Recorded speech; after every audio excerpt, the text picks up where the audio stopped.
Is there something wrong with the cat staring at his owner I asking can't for believe I have treats? to spell this out. Go ahead, spell it out. I want to hear it. It's not the current behavior. It's the future escalation What escalation? of the treat-seeking behavior. Look at the baby. Yeah. Like when he gets up in the bed and then he walks over and then he just starts slapping you in the face. That is an escalation of treat-seeking behavior. He's just a hungry boy. Mm-hmm. He can't be blamed. Oh, he can absolutely be blamed. He shouldn't be blamed. Look at that face. Anyway, so Pippin's, you're just staring at Matt. I like to imagine that's how Roland looks at everybody. Just intense, nonstop eye contact. Oh, yeah, absolutely. Yeah. Yep. He must be so intense to Roland be around. maintains eye contact when he turns around and looks away. Because he does not look with his eyes. No, he looks with he his makes height. eye contact with his mind. With his mind. Yeah. Kef. Well, he can't kef with. Anyway. Hi. I'm Rachel. And I'm Matt. And this is the Strange and Beautiful Book Club.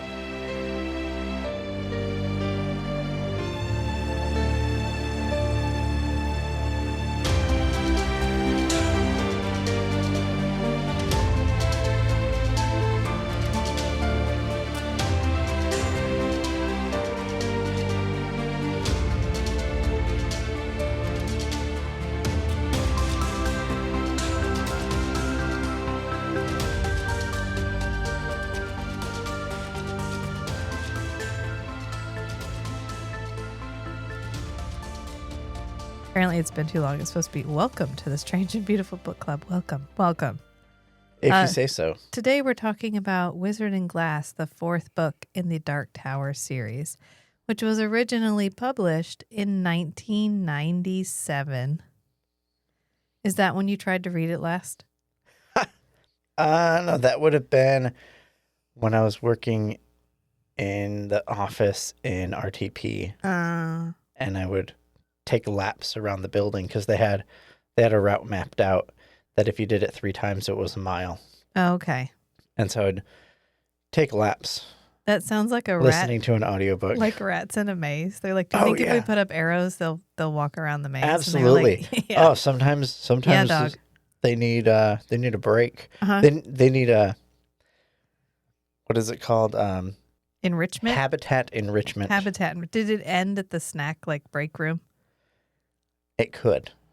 I had to go downstairs for that. See? Then they would have put donuts in all there. The floors were laid out the same, so you could take the same route on every floor. And there were stairs along the route, so sometimes I'd go up or down a floor. It's fine. Anyway, we read this book together, actually, because we went on a couple of long trips and we listened to it on audiobook. And no matter what Matt implies later, that is not why I feel the way I feel about this book. You're the one that has made statements that, like, maybe I just don't like audiobooks. Well, we got to an hour left and you were like, I think it's just the audiobook, honey. I was like, no, I don't think it is. Okay, so to preface this, Matt and I don't think agree on how we feel about this book. And it turns out... I have some ideas about why that might be. It turns out I am in the minority. I was poking around on our Dark Tower, the Dark Tower Reddit, and apparently this is widely considered the best book in the Dark Tower series. Huh.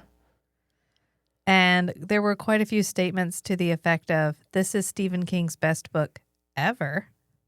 And or this is the closest, this one got me. This one sent me a little bit. This is the closest to literature that Stephen King has ever come. I don't think I could agree with that. That feels bold. That feels so bold. Okay, first of all, I don't think it's a big secret. Is it a good Dark Tower book? Yes. Is it the best Dark Tower book? We'll find out. Well, I guess we'll find out. Is it the best Stephen King book? No. I've never read any other Stephen King books. Oh my God. No. Salem's Lot was good. The Stand was good. Oh, did I actually read Salem's Lot? No. No, I didn't. No, you were present while I read it. Yeah. I have read a fair amount of Stephen King. I generally enjoy his writing. I've even read Carrie, which is probably the least Stephen King book. Mm-hmm. And they're all good. I enjoy them. They're fine. Are they worse than this book? No. No. Okay, first of all, I think it's important to know that we're coming to this book from entirely different reading backgrounds. Mm-hmm. You do not read a lot of romance. Correct. I would say that the Venn diagram of people who read an exceptional amount of romance novels and the people that read Stephen King novels is just empty in the middle. Like, I think it's just They don't touch. I think it's two circles off by themselves. And then me somewhere is like a single point in the middle. An arm reaching out from each circle. Yeah, just one bridge. That's it. Mm-hmm. So I would say it's a tangent connection. So it's literally a single point on both circles. Correct. Intersecting. Yeah, they brush, and I'm right there. In that I read an exceptional amount of romance because I find it quite mindless and enjoyable, and I read it for Feast, Sheath, and Shatter, Mm-hmm. and I read it critically for Feast, Sheath, and Shatter. And then for our books, we tend to not read a lot of romance. I don't think we've read anything overtly romance together yet. I think you may have read A Court of Thorns and Roses as like I did. What the fuck? Why do you I she's did so mad just about to this? get some context on it. Yeah. And then I think I tried reading the second one, and what happens in the second one? Oh, I can't tell you that. Is 'cause that that's the one with the spoilers. worm stuff? No, that's the first one. The second one is like PTSD. I think I tried the throws up- second one. she throws up but a then lot. I DNF'd it. Yeah, it's so hard. I'm so thin and so pretty, and then I throw up a lot. Now I'm even thinner and I'm even prettier. It's so hard. Have you encountered Hank Green? Not Hank Green. His brother, John Green, the guy who wrote. I have heard of John Green. What was the tragic love story? The people had cancer. Something of the Stars. Oh, The Fault in Our Stars. The Fault in Our Stars. He wrote The Fault in Our Stars. Yeah, Anyway, I read that. he wrote another book, and he's like super activist about tuberculosis. Oh yeah, And he wrote a book recently called Everything is Tuberculosis. yeah. And so he does social media videos talking about specific like concepts. And a big part of our like modern Western like beauty standard comes from people with tuberculosis. Yeah, consumptive. Yeah. Yeah. The consumptive look, the Yeah. frail, pale. What's another ale adjective? Thin, Appearance wan. became like, I don't know, a beauty standard. Yeah. And it was all people that had tuberculosis. Pippin, get off! Get off the soundboard. You're not supposed to do that.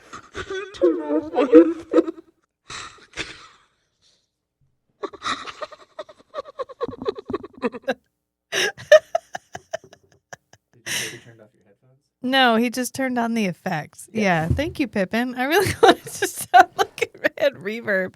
Thank you, Pippin, for just bringing down the mood for us for a minute. Yes. So that's basically the plot of the second one is I'm so thin and pretty, and then I throw up a lot and I get thinner and prettier. But the point here being, to me, this book felt The Susan narrative. The Susan narrative felt so derivative. And as soon as they said they have bonfires on Reap Night, Mhm. I was like, oh, that's it. She's getting burned on it. So Yeah. nothing was a surprise. I was just waiting for her to get burned on a bonfire the entire time. Maybe Stephen King was one of the first. I don't think 1997. No, dog. Sorry. If you want to go all the way back, this was just Romeo and Juliet Mhm. with different costumes.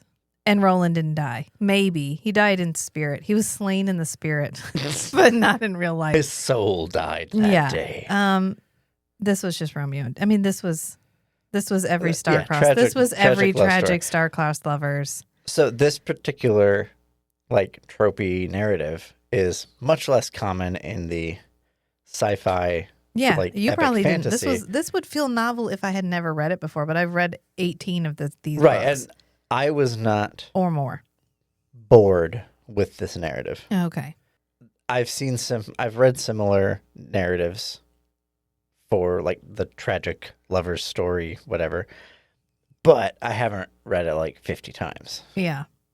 This was star-crossed lovers. Like, if you could put the Wizard and Glass picture up, like in a book talk or a bookstagram post, and put the little tropes around it, and you could put like star-crossed lovers with an arrow, and like, But he we falls know first. We know with a it from little the arrow. beginning. Like he's hitting us on the head with a hammer. Yeah, every chapter ending is too bad they won't live.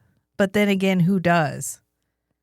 Yeah, and even setting it up with Susan remembering her dad talking about Ka comes in like a wind. Yeah.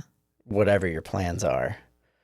And we repeat that so many times. Yeah. Okay, we know shit's going to get messed up. Yeah. So, yeah. Second? I wasn't that bored. But I think another part of the disparity in our assessments of the book is male experience versus female experience. That's exactly, yeah. That's fair. And so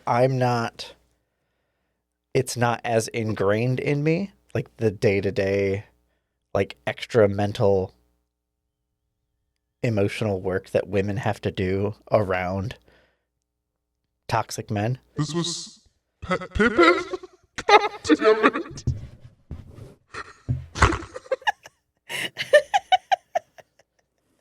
He did that fucking on purpose. This was a very male-centric, thank you. This was a very male-centered love story. This was like 14-year-old boy wet dream love story. Right. 14-year-old boy falls in love with the blonde bombshell, and oh my God, she loves him back, and she loves him so much. She can't help but have sex with him, and she wants to have sex with him like, oh my God, all the time, and in all kinds of different ways, and every way that they can have it, and she enjoys it immediately and every single time, and sometimes when she has an orgasm, she like screams his name over and over again because he's like so fucking good at sex. Roland is an attentive lover. At 14. At 14. At 14. They are 14 and 16. This isn't Earth. I don't give a shit. Time if this passes isn't Earth. differently. Okay. All right. I would do this. I would go down this road with you. If I didn't spend so much time in book spaces where authors get absolutely shit on for having characters under 18 be sexually active. And then you have this well-regarded book where the two main characters are 14 and 16 and have a vigorous but not graphic sexual relationship. Graphic in that Rhea of the Coos feels the need to make slut-shaming remarks at every fucking opportunity. Like he's had every hole of her. Right. Was that necessary? I'm going to see if there's any canon about the years being longer. Being different. Okay, I will say that I really enjoyed the opening section with Blaine the Mono. I liked that part. I was happier with it when it didn't feel like Stephen King felt the need to just hurry up and wrap up the previous plot so he could get on with it. And I kind of feel bad because I think there's a long gap between 3 and 4. Yes. Yeah. I know in the postscript, afterward, yeah, whatever. There's a section of Stephen King commenting on the book and how 6 years. Wastelands was 1991. Wizard and Glass is 97. And then the next major book, Wolves of the Kala, won't come out till 2003. Okay. So they're about every 6 years until Song of Susanna is 2004. The Dark Tower is 2004. So he bangs him out after that. But yeah, there was a big gap here. And then you come back. Like, you've been waiting to figure out what happens because the last one ends on quite a cliffhanger. Mm-hmm. They end it in Blaine. In Blaine. We come back, they're still in Blaine. I loved that the way they defeated Blaine was dad jokes. Just shitty. I don't know. I guess it's a kind of dad humor. I've seen several people talking about the idea that dad humor is actually masked autistic humor because it's always about taking things literally, Okay. like stealing things, Yeah. taking things literally. Yeah. Taking things. Yeah. I got you. And that the people who find dad jokes funny are probably slightly like on the spectrum. Yeah. And then the people who don't are probably more neurotypical. And that's why some people go, oh, that's so stupid. Because they just don't get it. Right. It's not their kind of humor. I get that. Anyway. Yeah. Eddie makes ridiculous, absurd, Non-logical. non-logical. Yeah. I kept thinking about Norm Macdonald and the king of the anti-joke. Yeah. Yeah. Can you let Pippin out? Yeah.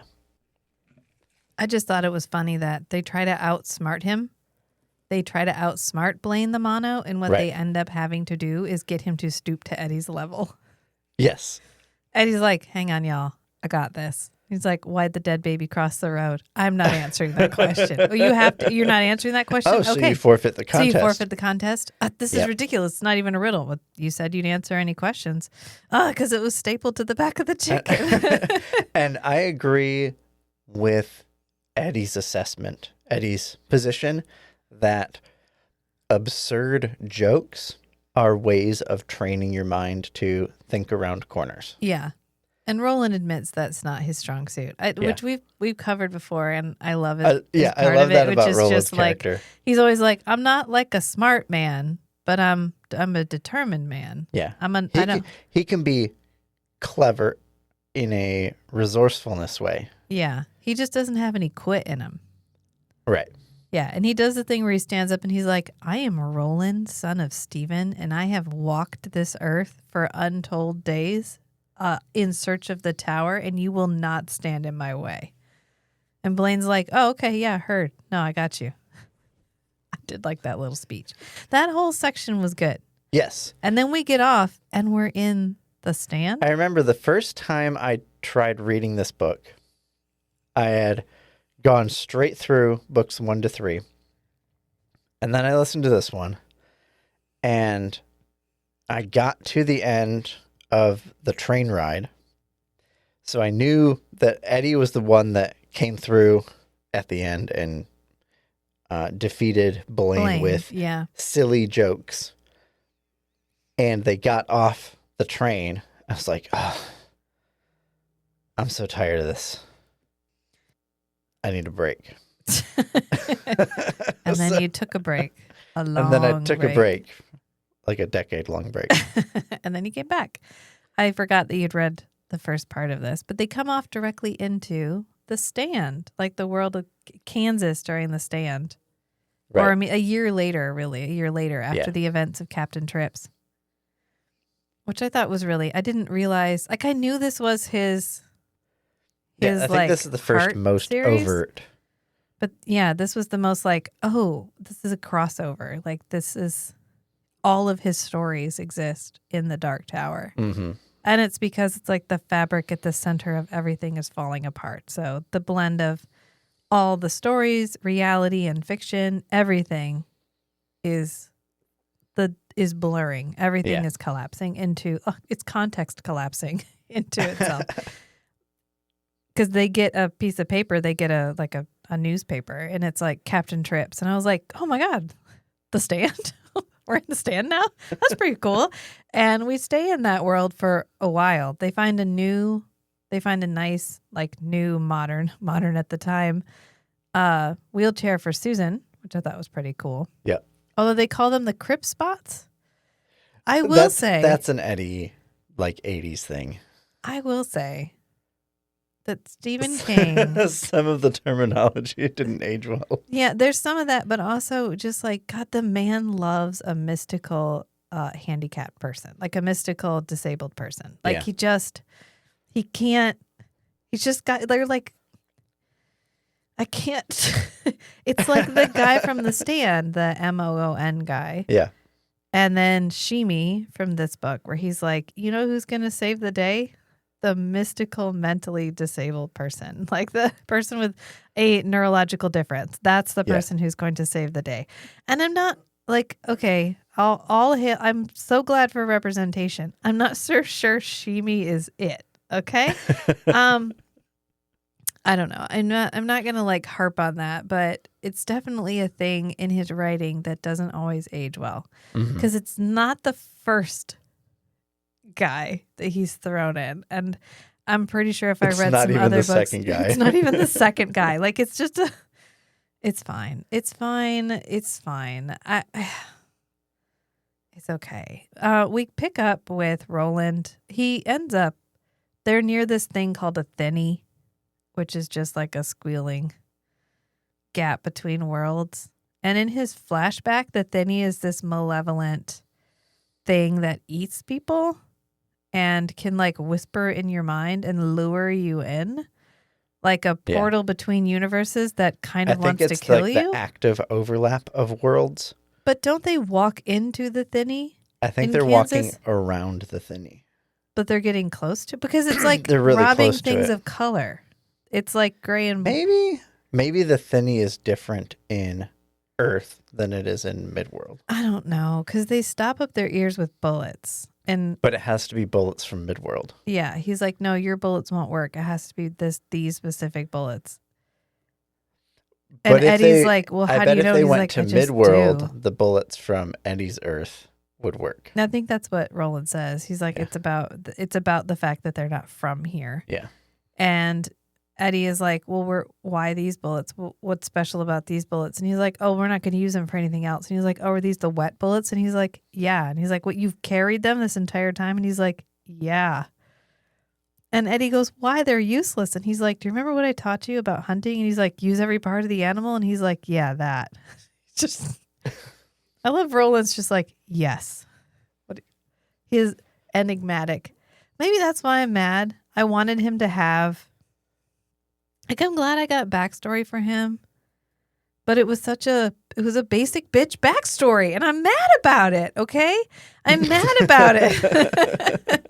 And, like, reading through comments that people have made where several people will post on our Dark Tower and be like, guys, I don't like Wizard and Glass. And everybody attacks them as like, how can you not? You're finally getting Roland's backstory.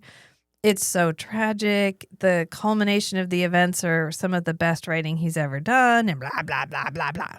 But it's such like a pure trope. I could find you a Kindle Unlimited book right now that, with the exception of like the thinny and the gunslinger terminology. Right. Just the Roland Susan dynamic. Yeah. In a small rural town. Yeah. Yeah. Yeah. Where Susan's only crime, I mean, up until the point where she kills a couple of dudes, but up until that point, the only thing that Susan does is be pretty. She's also going against the grain of the social norms in her society. How so? Because of her ambition. What ambition? To own a horse ranch. Yeah, but how is she getting that horse ranch? That's where she has to Yeah. comply with the social norms of this small town. Right. She has to become So the Jilly. The slut shaming? The slut shaming in this book over the top. Yeah. Is, listen, there's like 3 or 4 things that will get me to DNF a book. And it is slut shaming, harping on virginity as like a a driving force of the plot in and of itself. A bad guy who has uncertain motives but is seemingly all powerful and who only gets to continue doing bad shit because the good guy is too good to kill them. Yep.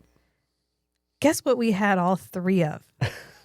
And sexual assault. And sexual assault. Yeah. 4. Guess what we had all 4 of? All of those. We had slut shaming, sexual assault. Susan's virginity is a major plot for God, it felt like 14 hours of the 175-hour long book, audiobook, was just the word virgin repeated over and over again. I bet if you were reading the book, you would have skimmed through most of that. I probably would have. I would have skimmed through a lot. I'm not going to lie, a lot of this, because a lot of this was just oh my God. It was like watching paint dry. It was so hard. I liked the counting things. I liked how they figured out that they were working for Farson instead of working for the association. I liked the creepiness of the abandoned oil derricks. Mm-hmm. I always like this is a post-apocalyptic world, but it's like a stable world, so it doesn't feel post-apocalyptic. The only post-apocalyptic parts about it are the remnants of the ancient society. They're the old which ones, are things our world. That are just Sitco. Yeah, Sitco and Sunico. They're just shit lying around that's left over from the way things used to be and now no longer are. And there's oil. Some of them still pump up oil, but we don't know what the fuck to do with it, so we just let it go. So it just stinks because we can't do anything about it. Yeah. I liked all of that. I liked the Cuthbert, Elaine, and Roland quartet and how they rolled into town. Everybody thought they were dumb little kids, and they end up doing a pretty good job. And how well they played that up. Yeah, how well they play into who everybody thinks they are. Haha, you think I'm just a 14-year-old boy. Well, he is actually just a 14-year-old boy. Who is a strange mix of the Roland that is a battle-hardened 14-year-old. He is a battle-hardened. He's killed a man with a bird. He's killed a man with a bird. And now he's got some big-ass guns to carry around. It's just it was fine. And I think if it had just had that, it would have been fine. And I think if we had given me more, if Susan was more, I wanted Susan to be more than just young and pretty and virginal. And yet that is her entire character, is that she is young and pretty and virginal and indecisive. Yes. Yeah. And she likes horses. Well, I'm so fucking glad. Stephen King. Every Roland story is a Western. I like that part too. And they're like, is it going to be a Western Roland? And every Roland story is a Western. And I liked that this was Roland's story. And I get all of that. Okay, how about this? Okay. Another lens to put up against this. This is all Roland narrating the story from things that he's pieced together of watching Susan. Yeah, but he got shown their point of view from the ball. The ball showed the ball, them events. Which is actively malicious. I don't. So okay, imagine that this is not the actual full truth of Susan's lived experience in this story. This is Roland's perspective and framing of it. So then he didn't love her. He loved the idea of her. He loved who he thought she was. He's a 14-year-old kid. Right. That's what I said earlier. This is a 14-year-old boy's wet dream. Okay. Now imagine what Susan would actually be like if the story wasn't being told from the perspective of a 14-year-old boy who doesn't know everything that's going on in her head. What else did she have? She got sold. She got sold by her aunt to the town mayor so that they could have some land and a couple of fucking horses. And you know how we open?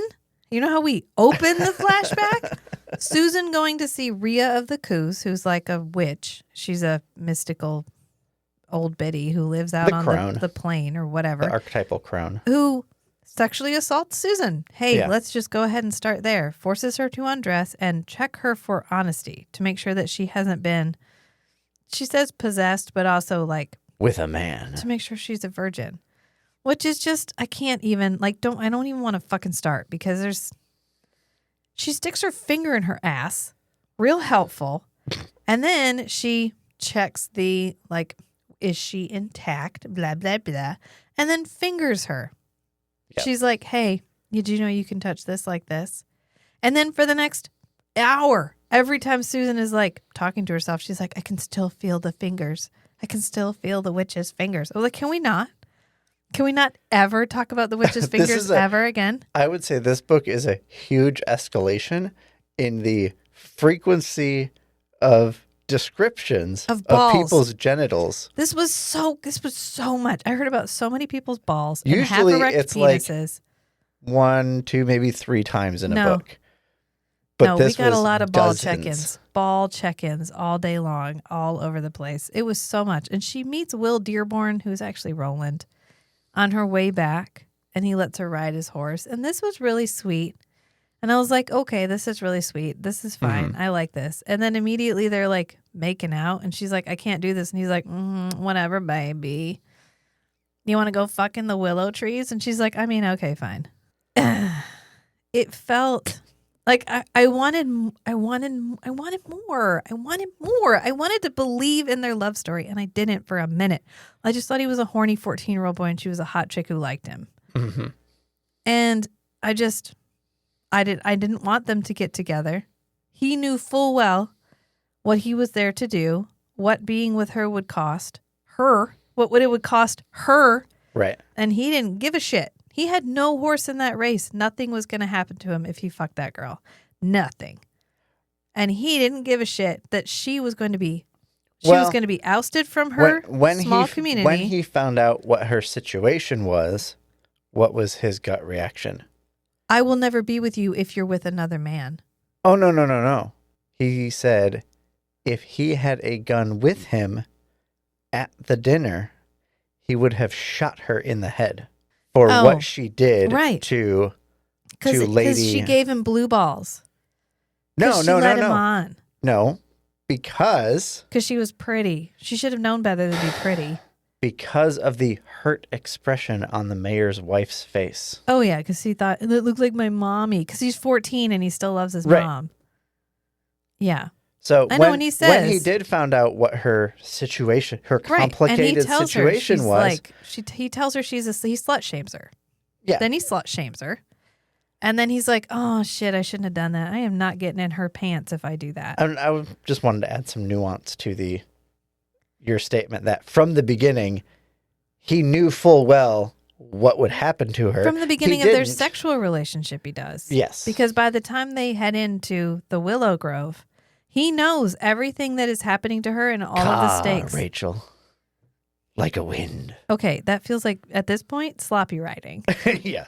Yeah. I'm sorry, Like Steven. I can't actually construct plausible it's fated motivations. mates. It's fated fucking mates. This is a fated fucking mates book. Every time Kate brings up fated mates about me and Rachel, I'm like, no. Chosen mates. Right. We weren't fated to be together and forced together by the power of destiny. No, we chose each other. Right. And we built this. Yeah. Fuck fated mates. Right. And he could have been like, okay, you be with Hart and then you also be with me. But he's like, no, I can't share you. Right. Which is the patriarchy. And then Hart decides to start sexually assaulting her. So he gropes her up, feels her up when no one's looking. And then he like dry humps her at every opportunity. Yep. To the point where she's not sure when he's going to pop out of a door and rub on her and then run off, which is just, can I say, just real great. Felt not aging well. It's fine. It's not fine. It is what happened. But her dad had died. This is back to the plot. Her dad died, Pat Delgado, which we're like the last 30 minutes of the book. They're like, do you guys think maybe he was murdered? Like, do we think maybe Right, and we never dig into it more. And they're like, I mean, maybe.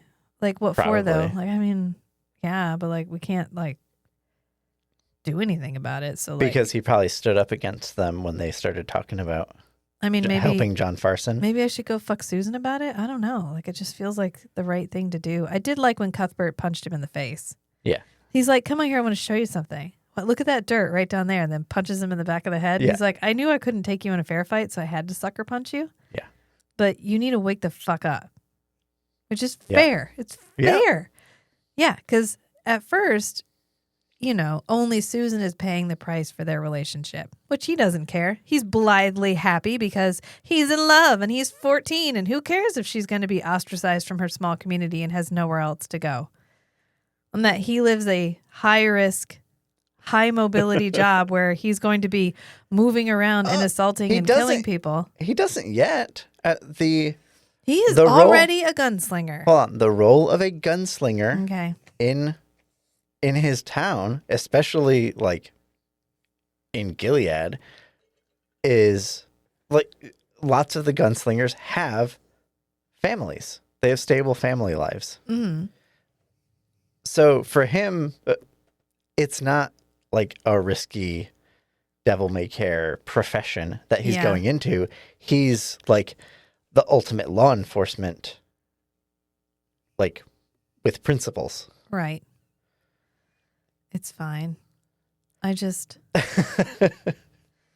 And then Rhea, of course, is watching all of this in her magic ball because we find out that she has a pink ball, which is the pink color ball from Marilyn's rainbow, Which is 13 glass spheres. which is, Merlin and Yeah. King Arthur, just hearkening back to the Arthurian myths, which is fine. And it only shows you bad stuff. It only shows you tragedy, right. but it's also addictive. Right. But somehow it Because doesn't it's kill feeding Rhea. off of you. Although you want it to kill Rhea, and it never ever does. Well, I think she has tricks to Oh, she's magic. She's magic to maintain yeah. her life energy. Yeah, but I mean, they're ostensibly there to count assets for the association, Affiliation. whatever. The loose group of the UN. individuals. Yeah. The No, UN not even of the UN. Midland. The what was the one before the UN that failed? League of Nations. Yeah. Because they're just kind of like, hey, so let's all be friends. And they're like, cool, let's be friends. But then they're all so distant and it doesn't really affect. They're out here in this place called Hambry, which is in the Magus. Magus, The region. the region country, of Magus, I don't the know. city of Hambry, I think. And it's like way out. It's by the ocean. And it's basically Mexico. Everybody wears sombreros. There's vaqueros. And what are And their ponchos? zarapes. Zarapes. And Yeah. zarapes, and it's a western. So Yep. and they all ride horses. There's like 800 horses. There's like 4 people in town. There's like 800 horses. And they're like, how many horses? And they're like, oh, I don't know, like 100. I don't know, like maybe 150. Yeah, I something, think the somewhere in that rancher range. he talks to says 540, Yeah, and then he and Susan get a rough count, and there's like 1,300 just in the drop. yeah, the drop, which is just like a canyon. Yeah. They're on like the Grand It's a canyon where it's like capped at both ends, and so it can contain the.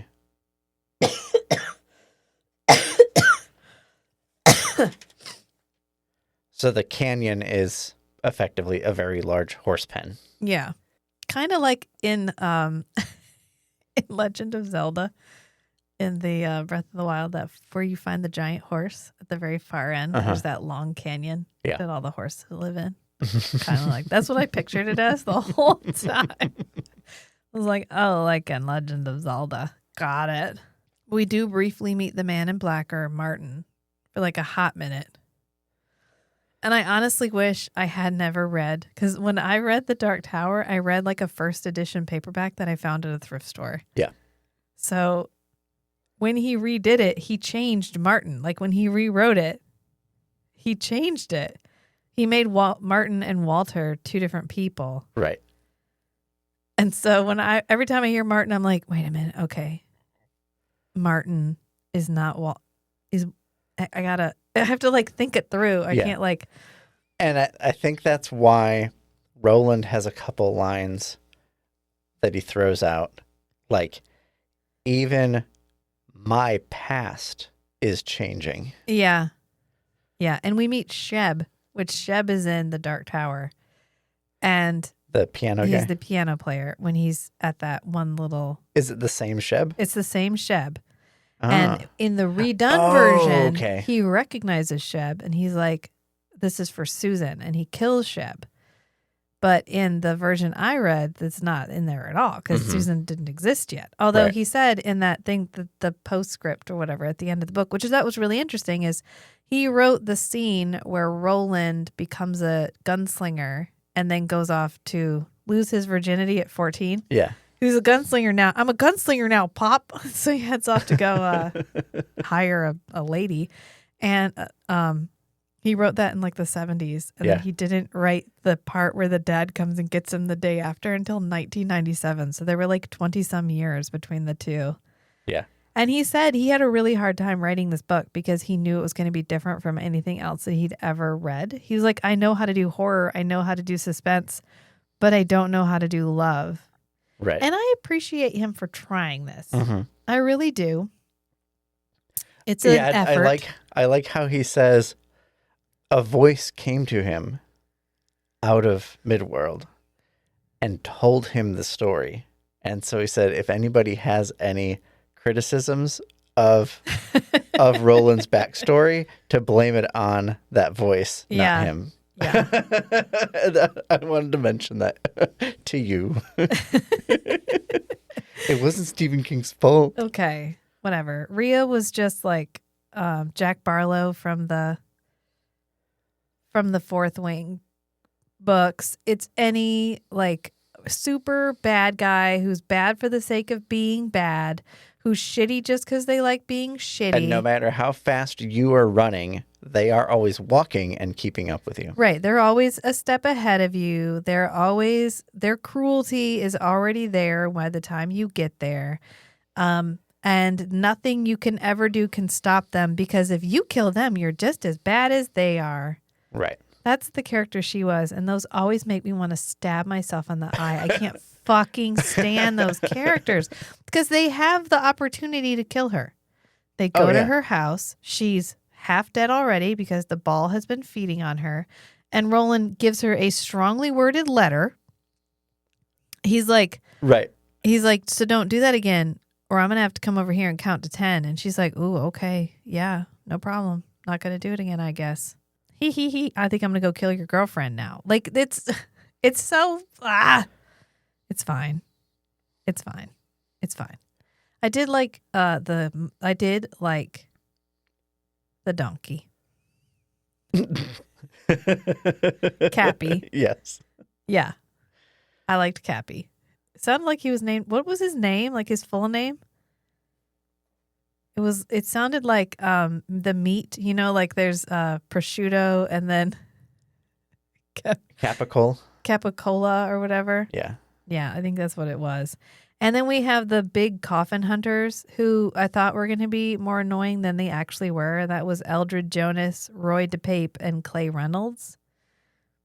And they were only annoying in that they kept popping up and they always seemed to be in exactly the wrong place at the wrong right time. Like they kept, like when Olive, I wanted Olive to save Susan. Honestly, letting Susan run away with Olive would have been a better ending. And then Roland having to leave to go to the Dark Tower and never seeing her again. Yeah. Not having her burn at the stake for the crime of being pretty. Well, for the crime of having all of the attributes that Rhea resents, has lost and is intimately.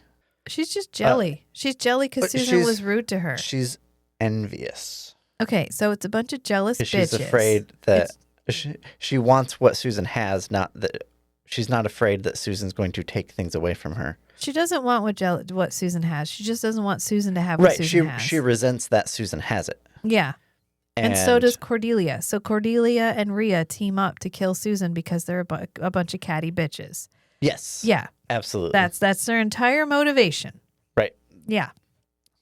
Look what you've done to me because you're pretty. How dare you? You're reminding me of all the things I lost Yeah. that I hate about myself. Right. How dare you? I was so disappointed in what the post-coital hypnotism thing was, where she's like, okay, I'm going to hypnotize her. I'm going to tell her to do something real, real bad, you guys. She's going to do something real, real bad as soon as someone takes her maidenhead. And so she has sex with Roland. He falls asleep. I thought she was going to disfigure herself. Yes. I was like, oh, that's dirty. Or kill herself. Or kill her. Do something permanent, not just like cut your hair. Right. Oh, I'm gonna cut my hair. I feel like I should preface this with I have very short hair. So I resent he won't like you because your hair will be short.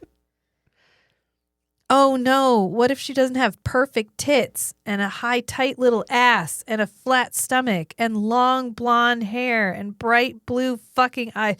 Jesus fucking Christ. I was so over. I had a hard time with this book. I just had a hard time with this book. I think because I read so many books where the female characters are like, well, it's just so hard being a size 2 with double D breasts and the perfect ass, and I'm 5'6", but no guys like me because I'm quirky and I like to do quirky things. I'm not like other girls. And then I'm in the Dark Tower. I'm reading the Dark Tower. I am all set up for weird shit. I am here. I am here, Stephen. Capriccioso. Capriccioso. I am Capricoso, I think. Okay, Cos. Yeah, Capricoso. Yeah. I am here for the weird shit. I want to defeat a sentient monorail with nonsense jokes. I want to meet the actual Wizard of Oz, who turns out to be somebody named the TikTok Man from the last book. I'm here for that shit. This is what I am in it for. This is the mode I am in when I am getting set to read Randall this Flagg book. shows up. Like, that's what I'm looking for. My Life for You. Yes. Yeah. And then instead, what I get is the same objectifying, oh my gosh, life is so hard because I'm not like other girls. Pick me girl, Mary Sue, bullshit. And I was so mad about it.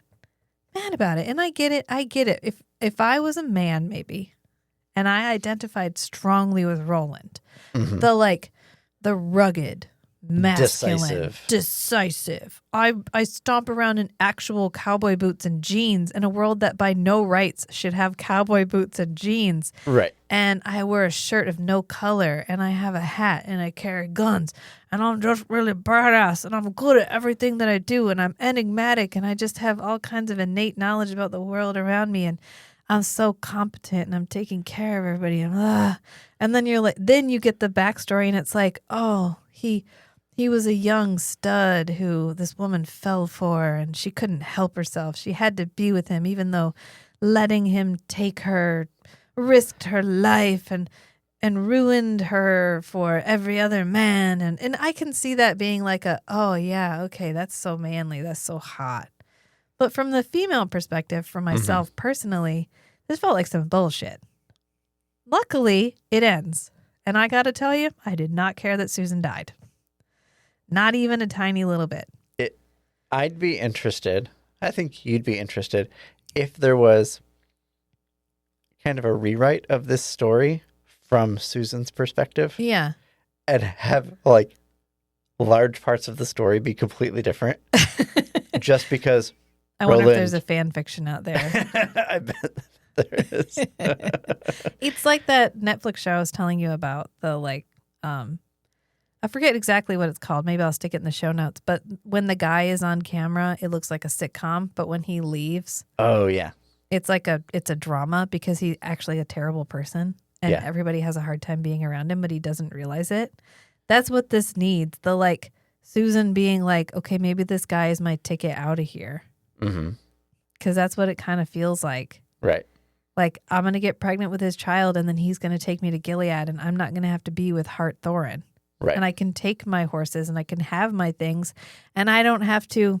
Right. And she knows this guy is basically royalty in Gilead. Yeah. So, like, okay, he's a nice guy. He's respectful to me. I'm going to shoot my shot. Yeah. Okay. I get it. But not this. And then maybe she falls in love with him. Right. Because she realizes he's actually a good dude. They had no small, intimate moments where they weren't discussing. Just that first walk together. Yeah, but it wasn't like, what's your life like? There was no romantic tension. Mm-hmm. Where when they finally got together, I was like, okay, good. It was more like. I feel like most What? of the romantic tension came from that in that first walk. Susan kept expecting That him. was the sweetest moment. That was the Susan, best. Yeah. Susan kept expecting him or like bracing herself for Roland acting like the other teenage boys she knows. Yeah. And then him being like, oh, you just want to ride in silence? Okay, cool. Yeah. I'll walk with you quietly. She needed a female friend that she could confide in so we could have some moments that were not just her and Roland. Like, we needed Yeah. some. It was so long. We could have had some small moments where they were together and they were like, she was with a female friend or he was talking about her with his friends, where we got some more perspective on how they saw each other. Right. And we could have done a lot. But again, Stephen King's not a romance writer. Right. And he admitted that. And that's why I'm going to give him a pass. I got to admit, if we were not reading this for the podcast, this would probably have killed it for me. I'd have probably been done. But okay, I'm going to go on and read the next one. And I saw a couple people be like, oh no, dog, this is the worst book. I hate it. Every time I do a Dark Tower reread, I skip it. Okay, fair enough. I Yeah, think if I fair. reread the Dark Tower, I'd read the beginning and I'd read the end and then I'd be done. I would move on. I wouldn't read the whole middle section again because honestly, what happens? What happens? They show up. They pretend to be three dudes that they aren't. They immediately get into a kerfuffle with the big coffin hunters in order to save Shimi. And then he falls in love with Susan. He starts having sex with Susan. He spends all of his time having sex with Susan and not doing what But they're then supposed in to the be end, doing. Susan dies. Pretty much every single bad guy dies. Yeah. And they come out of it. Roland is traumatized. And they have the I mean, they The blow up pink- the oil derricks. the pink glass. Yeah, they have the The cantaloupe. pink wizard's The glass. grapefruit or what the wizard's grapefruit or whatever they call it. They blow up the oil derrick. They accomplish their task. They accomplish what they set out to do, which is to, they just set out to count stuff. Their because- original task was stay out of danger. Yeah, like go over to this place. It's quiet. It's nothing happens there. You're going to be just fine. It's Right. a And great first assignment. It's such a 14-year-old boy mistake because he thinks he's now responsible or whatever to not like immediately inform their fathers. They never tell them. Never. Never. Not until they get back. Not till they get back and they're like, hey, you guys aren't going to believe the shit that happened to us. There's some shenanigans going down here. We'll Yeah. keep you updated. There might be some like John Farson Yeah. stuff going on. Cuthbert wants to tell them, and Roland's like, Yeah. no, we can't tell him. And he's like, I should tell him why we can't. Why am I not telling him why we can't? And then never actually says why they can't. Right. He's just like, oh, I should tell him. Ah, no, never mind. Let's go count some shit because he knows they're going to come and like ransack their little bunkhouse, Mm-hmm. but he doesn't tell anybody. It's a very, Right. And he doesn't hide the guns somewhere else. it's fine. The point here is that what happens in the past is very little. Very little actually happens. Most of it is like push and pull with him and Susan. And there's no moment where there's like a moment where she's like, no, I can't be beside you because if I'm within touching distance of you, I will absolutely fuck you. And then he's like, oh, okay, so what you're saying is I should get you within touching distance of me? I'm familiar with the sentiment. Okay. Are you? Like, Well, hey there. oh no, I'm trapped in this tiny little room with you. But Thank you, Sai. okay, but my point here is, and this is the last I'm going to say about it, because then we'll move on to the ending, is that this was extremely male. This was extremely male point of view. Mhm. This felt very derivative. It felt very tropey. I did not enjoy it. I get the merit of having it because Right. giving Roland a soft backstory was a very interesting choice. I fell in love and I lost her.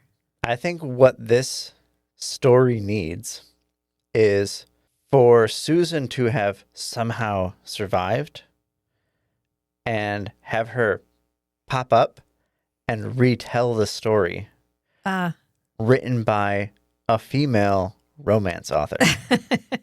Well, you can. And just pointing out all the things that Roland got wrong or just like only told a shallow version of. Yeah. Well, you're in luck. You can read this book as often as you want. If you just go on Kindle Unlimited, check out pretty much any romance novel, just shot by tropes. You can do that. Look for star-crossed lovers. He fell first. Enemies to lovers. I gotcha. Okay. Anyway, feel free. I was pointing out for the listeners. I know you're not going to. I'm pointing out that that's available, and they're usually written by women, so they're going to be from a female perspective. So just squint a little, pretend it's Susan. Do a find and replace, and take all the female main character name, replace it with Susan. Yep. Male main character name, randomly replace it alternately with Will and Roland. Yeah. You can probably even find some with horses. Yeah. Yeah. I think it's a fair call. But he ends his story finally. He ends it on Susan getting burned alive, which Susan dies telling him how much she loves him. Okay, like and she had does not feel the pain. She had no other life. She had no other love. She had nothing else. She only had Roland, because the minute he fucked her, he fucked everything else out of her brain and out of her life. Well, that's Roland, happens, right? Huh? That's what happens, right? Oh, is it? Yeah. It's like the dick is actually like an eraser. That's why it rubs back and forth. And like the more that happens, the more your life disappears, and you just become entirely focused on the man. Right. Yeah. Yeah. Especially correct. when it's as big as Roland's. Yeah. The most tragic part, honestly, is that the ball told him she was going to be fine, and he believed it. Right. And then he was like, "Oh, maybe the ball lied to me." Oh shit. So, I mean, that was okay. That was tragic. But then I knew she was going to get burned on the bonfire, so I didn't care. Maybe the ball even lied to him that Susan even got burned. Oh, because they didn't go check it out. I expected that the shameful fallout for Roland, like the PTSD inducing thing, was that either he or all three of them were going to go back and absolutely massacre the entire town of Hambry. That would have been a good moment. To avenge Susan. And then he could have done the thing from Gladiator where he like holds her feet, cries, snots all over himself. Yep. That's a good moment. Yep. I actually like that moment a lot. Gladiator. That was improvised by Russell Crowe. I remember you doing it. Just feet. There was nobody above it, wasn't it? Just feet hanging down. Yeah. And he was like, they were like, "Oh yeah, I don't know, go hard, man." And he was like, "Okay." He's like, "No, and give me a minute. I got something for you." Yeah. And he's like, they said, "Okay, let's do that again." Yeah. But with less snot. So the version that made it into the film is another take with less snot. It's a shame. Release the snot cut. But the other part I want to talk about in the past before we move on to the future is Eldred Jonas, who is actually a really interesting character. I kind of wish we'd gotten more of him as not just the He's kind of a world hopper character.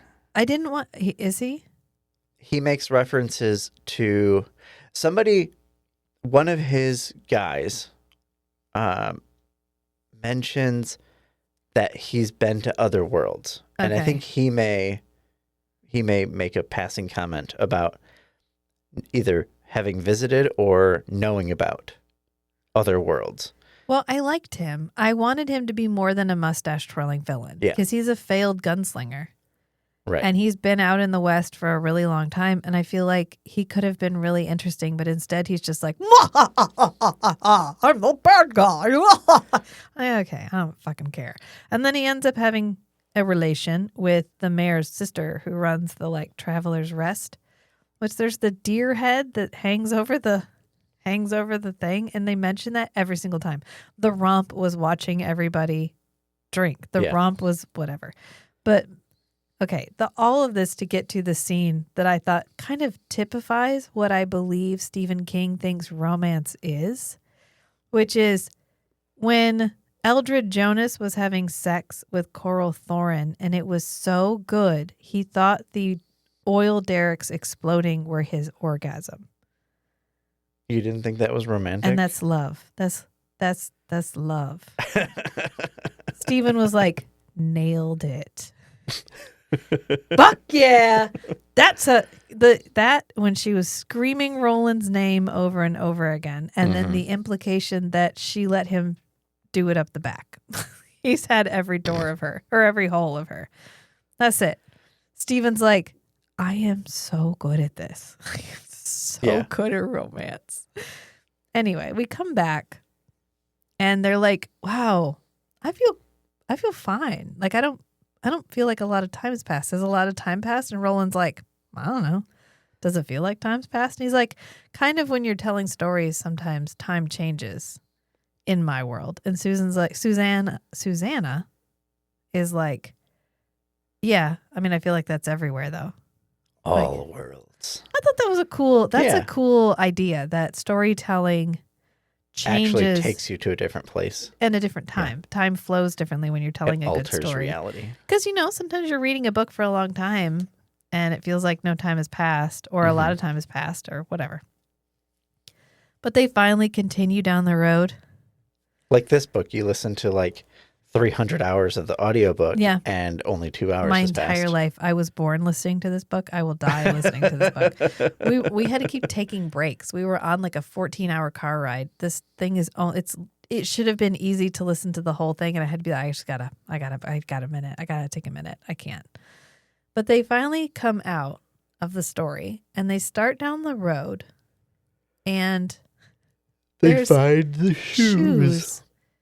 All God's Children Got Shoes is the chapter title. And they are all ruby slippers, including ones for Oi. If Oi dies, I'm gonna die. I'm gonna burn. I'm gonna something. I don't know what I couldn't think of a big enough threat. Oi is why I'm in these books now. And he had a vision in the ball of Oi being stuck on a branch, like impaled on a branch on the top of a tree. And he should have been dead, but instead, when he flew by, Oi looked up and went, Oi, at him. This says he's in every book. Okay, but that doesn't mean he doesn't die in the last book, motherfucker. I'm going to be so mad. Do you want to know? I don't want to know. I don't want to know. I don't. Okay. I don't want to know on air. I don't want to know on air. Because Stephen King's not shy about killing animals. I know that. But he gives them tiny little leather slippers. So everybody gets shoes, including Susan, who gets like caps for the end of her legs. And then they roll up to the Emerald City, the Wizard's Tower. And they have to figure out how to get in, and they have to clack all of their heels, including Oi. So they have to hold Oi up and clack his legs together. And Oi's like, oh, no, this is not a good idea. And this is when they finally confront Martin Broadcloak, the wizard, / Randall Flagg. And he's wearing the same outfit he wears in The Stand, which is the vest with the little pig button. The pig with the hole through its head. That's what he's wearing in The Stand when you first meet him. That's exactly how he describes his outfit. Gotcha. So he actually almost gets the chance to shoot Randall Flagg, but he fumbles the gun.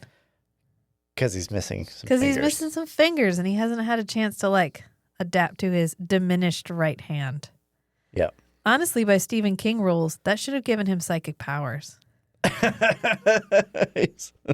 He's maimed. Yeah, because he's maimed. And they meet the TikTok man again, who's the guy who was gonna rape Jake. You want to talk about more rape? And that Jake tried to kill last time but didn't quite kill. And so they get to kill him this time. So that's a good wrapped it up. And that's the guy that's like My Life for You, which is oft repeated in The Stand. Right. Especially by the trash can man. Trash My can life man. for you. Yeah. The bomb guy. The bomb guy. Exactly. And another character that they make mention of who's also in the Dark Tower is the Sylvia Pittston. She's the preacher in that town that he's in that turns everybody against him. And they make like a mention. They're like, oh, not like that preacher Sylvia Pittston who passed through the other day. Gotcha. Which I thought was really interesting. But this was kind of an interesting showdown because it's like, it's the devil's bargain, the turn around now, I'll let you go home. Mm-hmm. Give up your quest for the tower, Roland. Yeah. Which is a bit like tipping your hand because you wouldn't come and threaten me if you didn't think I could do it. If you weren't afraid. Yeah. You just leave me be. So if failure was certain, you wouldn't be here. Right. So, nah, dog. I think I'm going to keep seeking the tower. And then they wake up later, but with snacks. So that's nice. Somebody packed them some Keebler cookies. Because they all look into the ball to see the last thing. The last thing Roland has to tell them.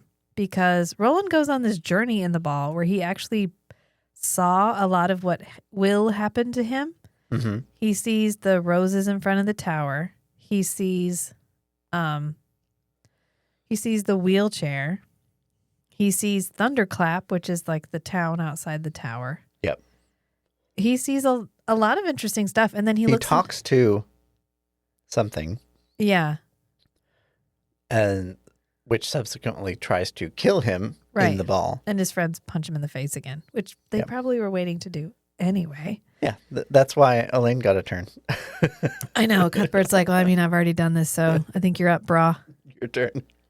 They find that piece of paper that's like, this is your last chance. Turn around and go home with a little sigil, not a sigil, Mm-hmm. with sigil on it.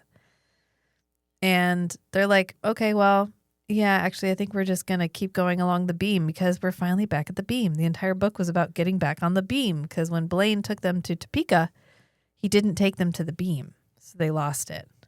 Right. They went to Kansas. But they have no memory of leaving the Emerald City and getting to the clearing where they all wake up. Right, but Just there's that they footprints. did it. There's footprints and there's wheel marks. So there's wheelchair marks. But they don't know how they got there. And now their bright ruby slippers are no longer bright. So They're they take diminished. them all off. They are diminished. Well, they've served their purpose. Mm-hmm. And then we all stand up on a hillside and hold hands like at the end of Legend. Legends can be now and forever. Okay. You remember never mind. Mm-hmm. You know I what was I'm trying talking to about? remember the lyrics. Something, Teaching for us goodness to sake. love for goodness sake. Yeah. Maybe that feels right. Feels right. If you don't know what I'm talking about, go watch Legend. I mean, come on. What are you doing? 80s And then listen to our fantasy episode on it. legend with Tom Cruise. We did 2 episodes, didn't we? Didn't we do the director's cut and we did the or did we watch both and talk about I them? think we watched both and talked about both Yeah, of them that in was one episode. I fucking love Legend. Tim Curry as Darkness. That scene where he comes out of the fucking mirror. Oh my god. Classic. That movie is not cosplayed enough, okay? Mm. Her dress when she's like evil is so good. And I never see anybody cosplay it. Also, Lord Darkness? Nobody dresses up as Lord Darkness? Granted, the horns are a bit of a hurdle. I think you figure this out. Anyway. I could do Lord Darkness.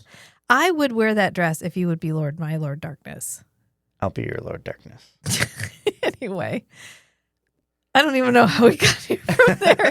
Oh, they stand on standing at the end. At the holding hands. end of Legend, they all the main characters stand on this hillside and wave and like hold hands because they're all best friends. Yeah. now. So, what is the last thing And they're like, we're quartet. from Roland's backstory? Oh, he kills his mom. Yep. Yeah, Rhea made him do it. maybe. Tricked him. Eddie's like, it's just Ka.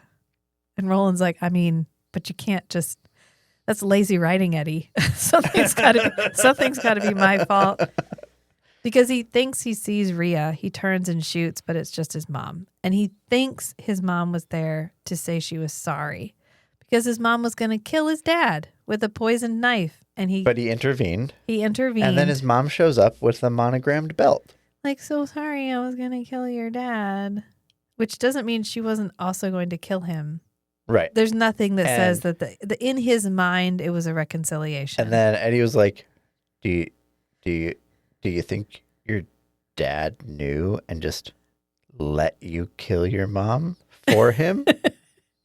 I don't think he says it out loud, though. I think he just thinks it.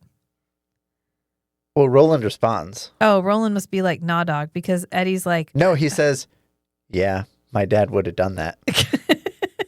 Let Ka play out? Yeah. Yeah, my dad would have done that. Would he have orchestrated it so that I killed my mom? No. But would he have let events unfold? Yes. Yes. Yeah. Knowing that they were going to happen? Yeah. Yep. Correct. Just like I will do to you all. But he tells them that he's learned to love again. That's as frustrating as that the is backstory so underplayed. That's a good at moment. the end. That's a good, because he's like, I thought there was a part of me that had died, and then Right. it would never And I ever caused come back. all of the people close to me to die, and I don't want that to happen. Yeah, I think you guys should go home because I love you, and that means that I'm going to hurt you. Yeah. And it's been a really long time since I have loved anyone. And I'm really glad that I found you guys, and it would crush me if I lost you. Mm-hmm.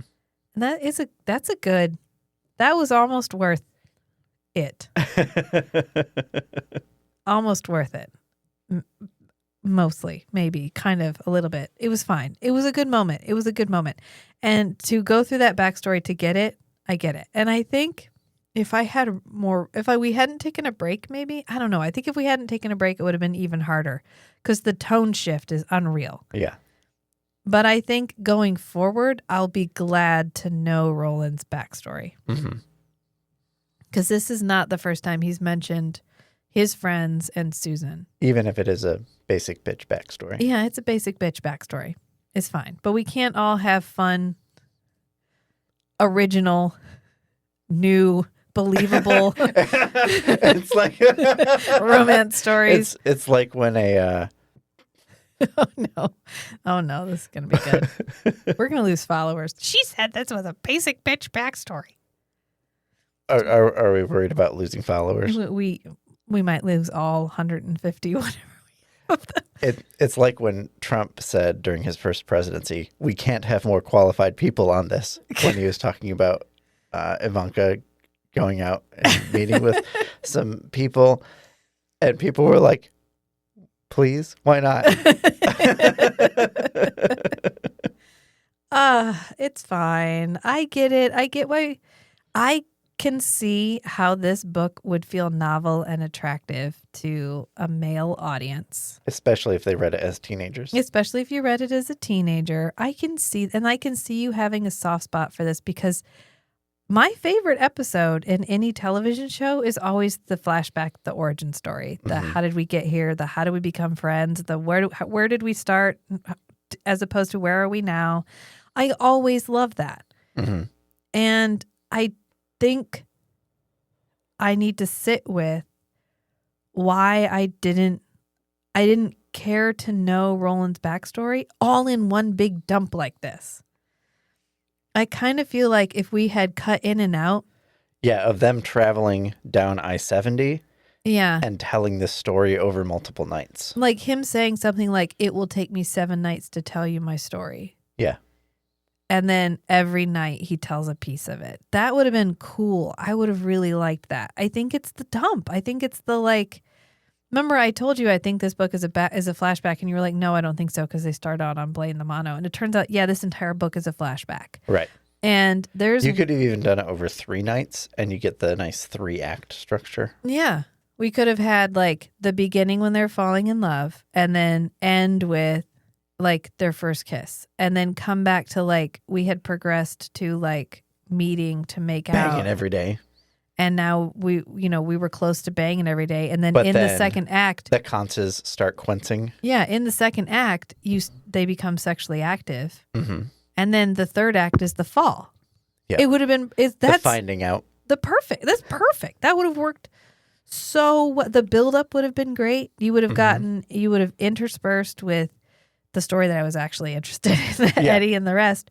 And then I would have been like, oh, okay, when we got the flashback, it would have been like, oh, okay, cool. Like, I love a good flashback moment. Yeah, and you then, pace out the flashback so it's not yeah, I all think at I would have once. really, because even in the middle of the story, he tries. There's Like one trying to- moment where they like like surface trying and to they're like, drink out of a garden hose without spilling a drop. right. Well, I mean, they surface midway through because Eddie's like, hey, and he like raises his hand and Roland's like, I mean, okay, what do you want? And he's like, how do you know everybody's part of the story? How do you know what's happening when you're not there? And he's like, shh, Eddie, shut up, shh.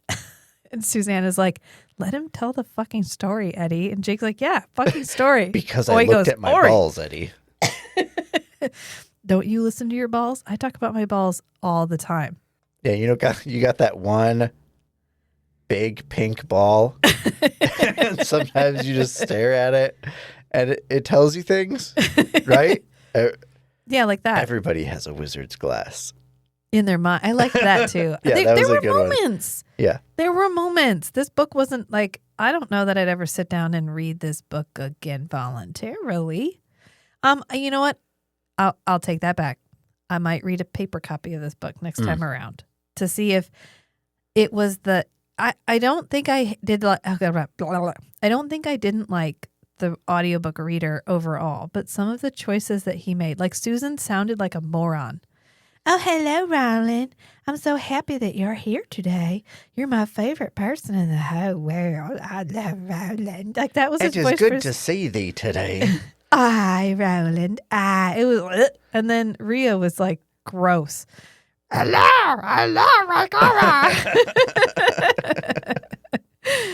what did she say? Even someone honest like you doesn't need a lack for a shovel now and then. I was like, I can't right now. Funny story, we actually started listening to this book in the car with the kids because previously there hadn't been a lot of sex in the Dark Tower. Yep. And then we hit the Rhea part, and I was like, oh my God. Oh no. I was like, Rachel, I think you need to pause this. We finally had to pause it, and then we had to end it listening to it on headphones because she wouldn't shut up about her vagina and other people's vaginas and about her baps. She didn't call them baps. She called them her bat, like her boobs. She had a word for them. They were like her dugs, I think. I don't know. It was a lot. It was a lot. I really feel like Stephen King watched the entire like Man with No Name trilogy. Mm-hmm. The Good, the Bad, and the Ugly. They've all left my mind now. And then he was like, that was the run up, and he was like, okay, I got it. Let's do this. And then he wrote the book. Yeah. Oh well, I've said my piece. I don't want anybody walking away thinking I didn't like this entire book. I understand the point of this book. I can see the merits in this book. It is not my favorite Dark Tower book. I am looking forward to going back to the original tone in the next book. Mm-hmm. Hopefully we do. Yeah. I liked the illusion that the thing that's in Susanna might not be just a baby. Yes. Because, hey, she got raped in the last book. I say there's a tone change, but honestly. And there's... Was it really? I mean, it was kind of rape. It was sexual. It was unwanted sexual attention, but it was necessary sexual attention. Very difficult to parse that out. Because remember, she has to like keep the demon busy in the speaking ring. It's like being having an abusive father and upsetting him on purpose so that he hits you instead of A bit like your that. Yeah, younger so sibling. not good at all, honestly. No. But I think this is a good place to leave it. We're going to be on to the next one next time, and hopefully it's less of me going, wah, I didn't like it, and more of me going, ooh, let's talk about the fun stuff. But I'm glad we're going to finish this series. So I guess we'll just leave it here. As the kids are breaking into the pod Yeah, lab. they're definitely breaking into the pod lab. Quick, say the ending. Remember, sometimes the strangest things are the most beautiful too. So be who you are and love what you love. Until next time, friends. Bye. Bye.